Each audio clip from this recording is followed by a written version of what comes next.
Okay, so we talked a lot about why distributions are important. And, from our last cast, it's always really important to remember that our distributions are still only a sample.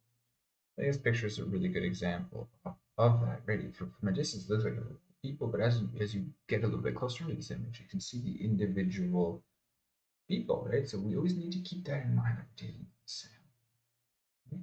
And our inferences are summary statistics, the shape of our distribution, all of that summary statistic is not the final.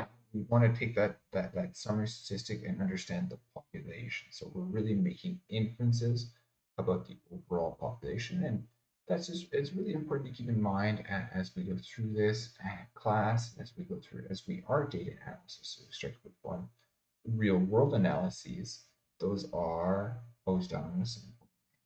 We will start to come to see the effect that those has, and we saw it in the first class as well, the variation that is caused by taking a sample.